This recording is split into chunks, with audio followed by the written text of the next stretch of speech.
अध्याय 6। कान्हा अभयारण्य से पत्र। यह पाठ एक पत्र के रूप में रचा गया है। इस पाठ का मुख्य उद्देश्य है बच्चों को पशु पक्षियों के स्वतंत्र व सुरक्षित निवास स्थान की महत्ता को समझाना तथा प्रकृति का आनंद उठाना।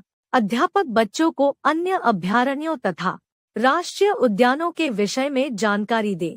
18 जवाहर मान मंडला, दिनांक 12 जून 2021। प्रिय रीना, शुभाशीष, हम आज ही कान्हा अभयारण्य देखकर लौटे हैं। वहाँ के मनोहारी दृश्य अभी तक मेरी आंखों के सामने घूम रहे हैं।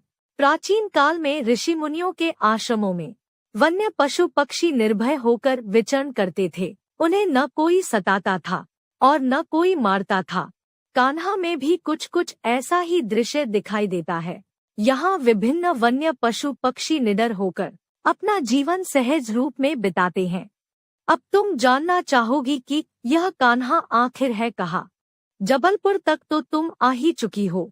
वहाँ से कान्हा केवल 130 किलोमीटर ही दूर है। जबलपुर से मंडला होती हुई चिरई डोंगरी तक बढ़िया पक्की सड़क है। वहाँ से लगभग 1 घंटे में कान्हा पहुँचा जा सकता है। कान्हा की वनस्थली रंग बिरंगे फूलों से सजी तथा घने वृक्षों से भरी हुई है। इसने मेरा मन मोह लिया है। यहाँ सागौन, साल, तेंदू, क्यार, पलाश आदि के अनगिनत पेड़ हैं। यहाँ पूरा साल हरियाली बनी रहती है। यह पूरी वनस्थली 950 वर्ग किलोमीटर में फैली हुई है। इसे कांटेदार तारों से घेरा गया है। यहाँ ठहरने का बहुत अच्छा प्रबंध है। प्रवेश द्वार पर ही एक डाक बंगला है। कान्हा में प्रवेश के लिए हमने मंडला के वन विभाग से पास बनवा लिए थे। यहाँ वन्य पशुओं की शोभा देखते बनती है। कहीं हवा की गति से भागने वाले चंचल हिरणों का झुंड दिखाई दे जाता है तो कहीं कहीं बारहसिंगा दिखाई देते हैं। छोटे छोटे सींगों वाली नीलगाय देखकर मन प्रसन्न हो गया। तालाब की ओर रीछ भी दिखाई दिए। पहाड़ी इलाके की ओर बढ़ने पर सांभर मिल गए। विशाल शरीर वाले मोटे तगड़े भैंसे भी यहाँ देखे। बगीचे में चीतल भी देखने को मिले। झुंडों में ये वृक्षों के नीचे आराम करते मिल जाते हैं।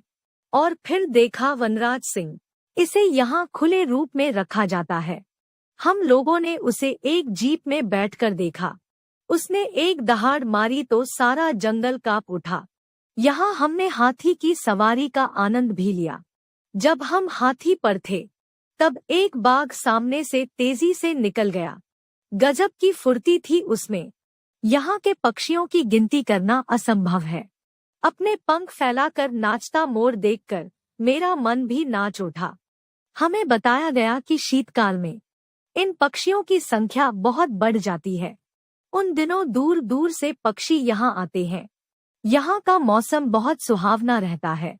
यहाँ की व्यवस्था भी बहुत अच्छी है। अगले वर्ष तुम भी कान्हा देखने जरूर जाना। तुम्हारा बड़ा भैया आदित्य।